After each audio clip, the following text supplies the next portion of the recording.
Hello students, welcome to this program.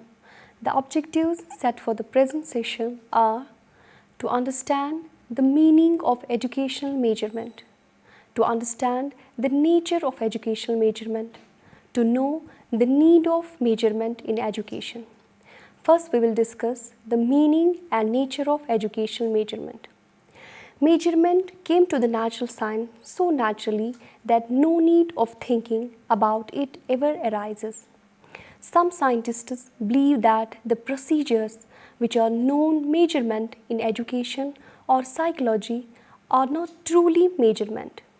It's true to some extent because the term sometimes is so defined that number of dimensions are not included in it. But even then, it's called educational measurement. Measurement means the emphasis is upon single aspect of subject matter, achievement or specific skill and abilities. Measurement through the use of achievement tests yield measures of people attainment in subject matter areas, especially in acquisition of skills and information. Measurement means a precise and quantitative value such as the length of an article in inches or feet or yards or marks of a student on the basis of examination of his answer books. It is the process of assigning symbols to dimensions of phenomenon in order to characterize the status of a phenomenon as precisely as possible. Its objective tool. It is a tool which is absolutely essential for decision making at any stage. The term measurement and evaluation are often used interchangeably. However, in psychology, sociology, and educational researches, these two are used separately because they connote two different meanings. Measurement refers to the process of assigning of numerals to events, objects, etc., according to certain rules. Definition of measurement. First, according to Taylor, measurement is assigning of numerals according to rules. Second, Nunley defines measurement. Measurement consists of rules for assigning number to objects in such a way as to represent quantities of attributes. Third, as per J.P. Guilford, measurement means the description of data in terms of numbers, and this in turn means taking advantage of many benefits that operates with numbers and mathematical thinking procedures. Fourth, Campbell defines the measurement as assigning of numerals to objects or events according to certain rules. On analysis of these set definitions of measurement, the main features of measurement are as: first, in the process of measurement, numbers are assigned according to some rules. A number is a kind of numeral which is assigned with some qualitative meaning. In the process of measurement, the investigator does not assign numbers of his own choice, but according to some certain fixed and explicit rules. Usually such rules are of two types. One type is where the procedure is obvious and explicit.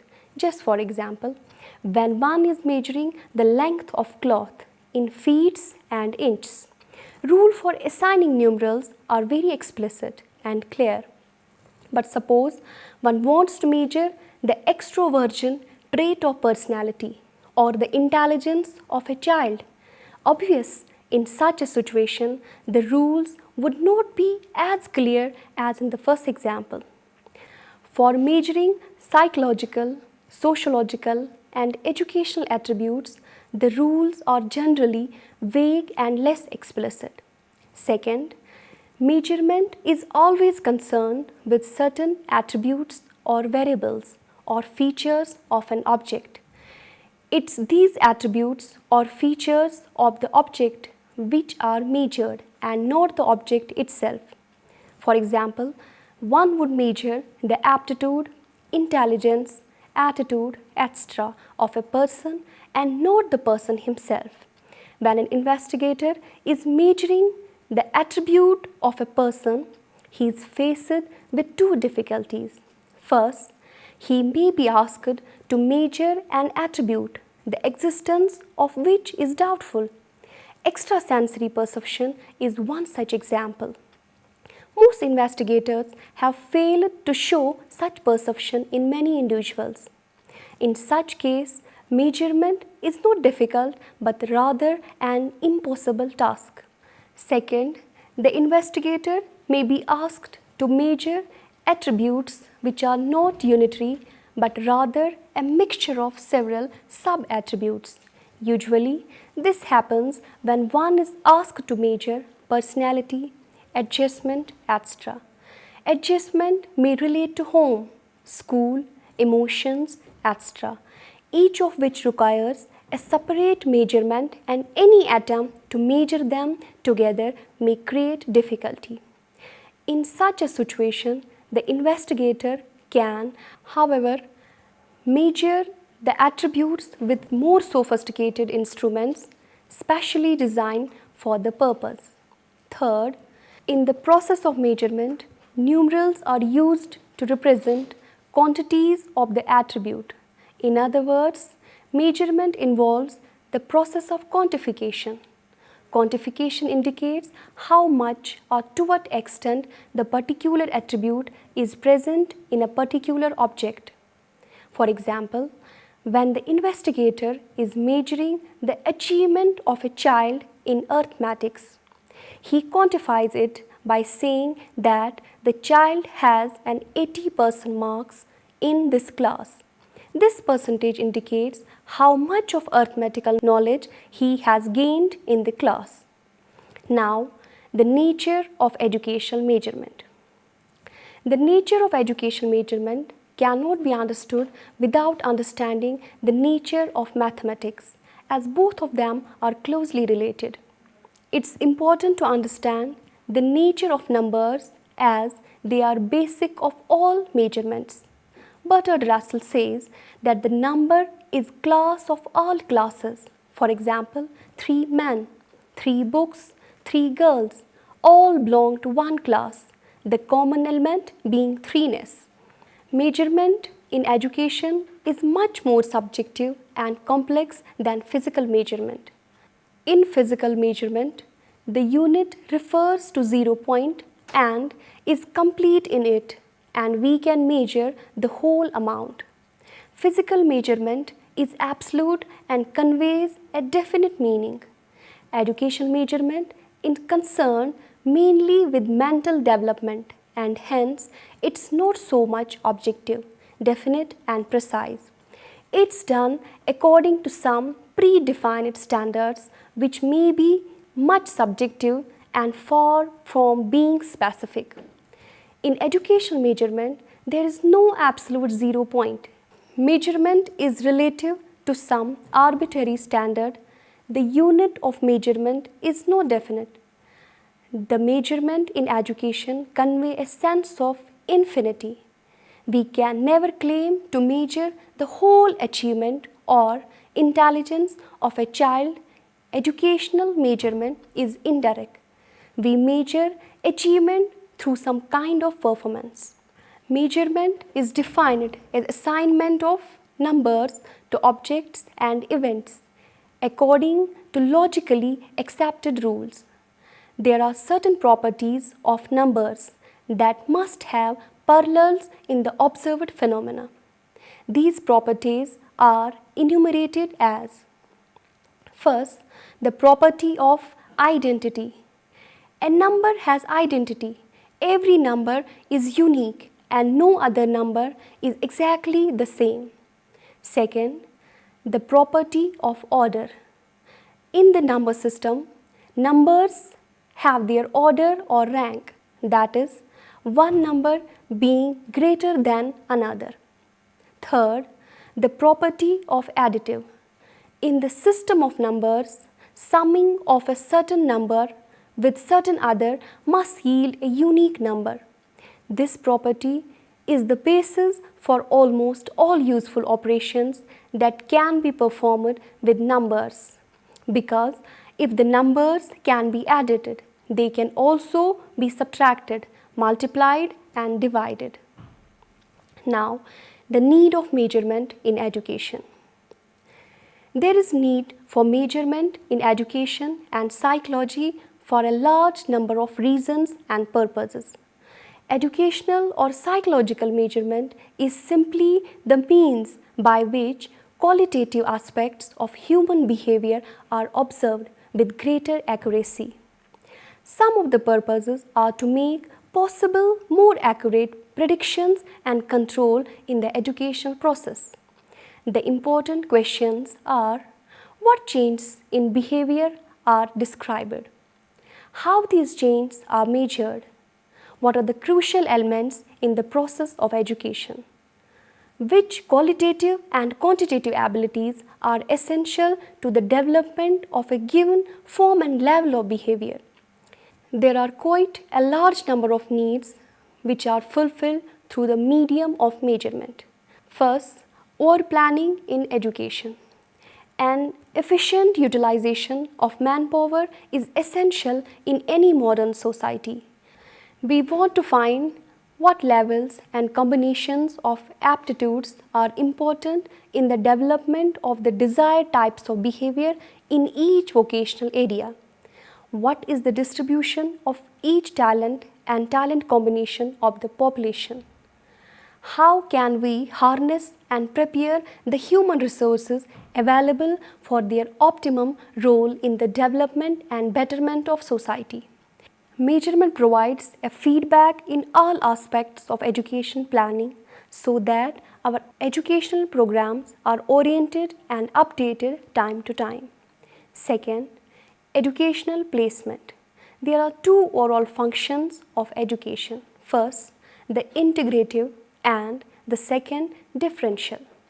Integrative education is according to individuals' aptitude and is designed to make people alike in their ideals, values, loyalties, virtues, language, general intelligence and social adjustment. It also refers to as general education. It gives cohesion to the social group. Differential education, on the other hand, is designed to prepare individuals for the required professionals and specialties. The obligations of the elementary school as per general education is to adapt the curriculum to the measured aptitude and ability of the students. As per the differential function, the students are selected in terms of their ability to succeed in various professional and special courses. Third, guidance and counseling. The measurement is done for the selecting students who will succeed in a given curriculum. The student counseling is concerned with measurement as an aid to help the individual students to find the vocation, college curriculum and social environment which will ensure his successful adjustment.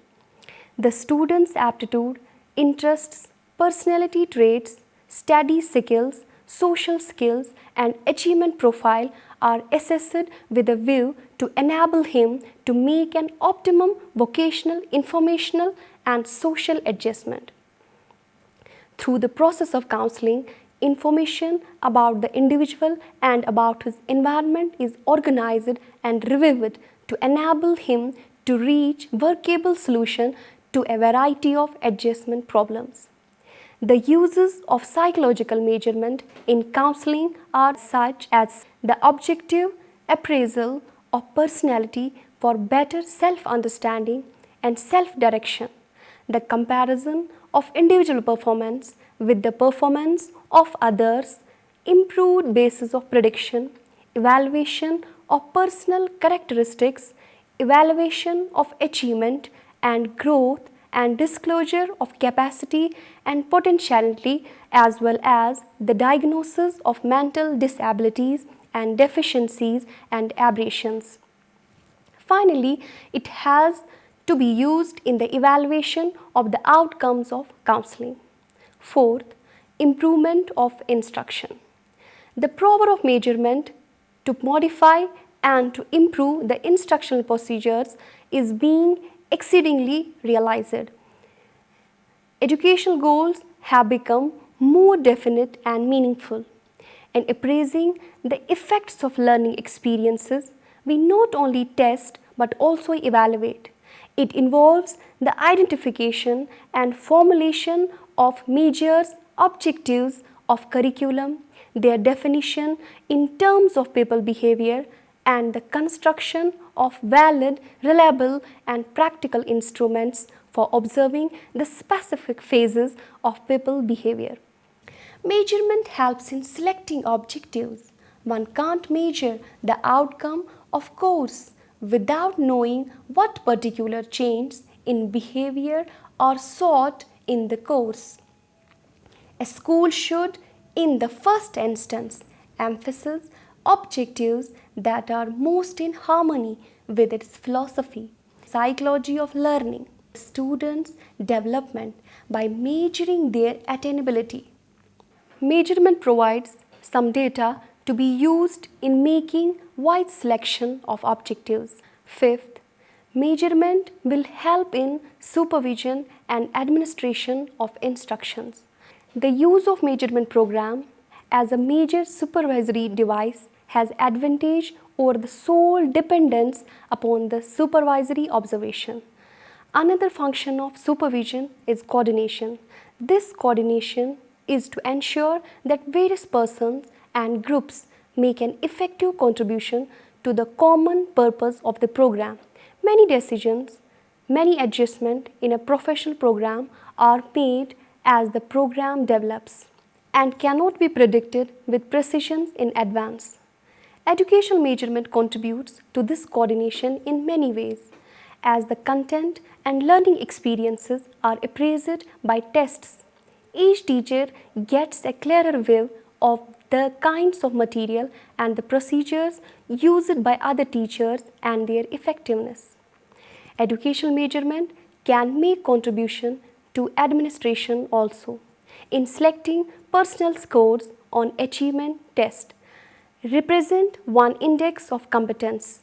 The quality of the work that a teacher does is partly indicated by the measured progress made by his students.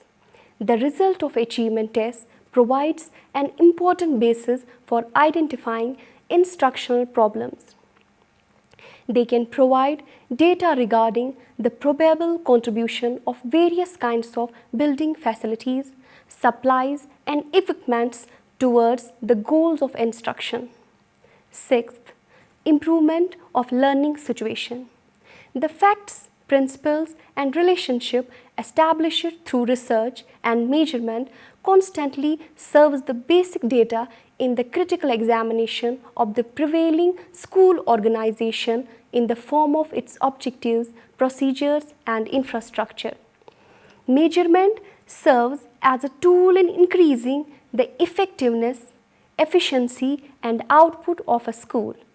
Measurement can substantially help in establishing learning situations appropriate to the needs, abilities, and potentialities of the individual students in the diagnosis and evaluation of specific learning difficulties, in the motivation and directing of learning experiences, and in the development and maintenance of skills and abilities. Measurement helps in the classification and grouping of the students so that no embarrassment or stigma is attached to the group works for common learning needs.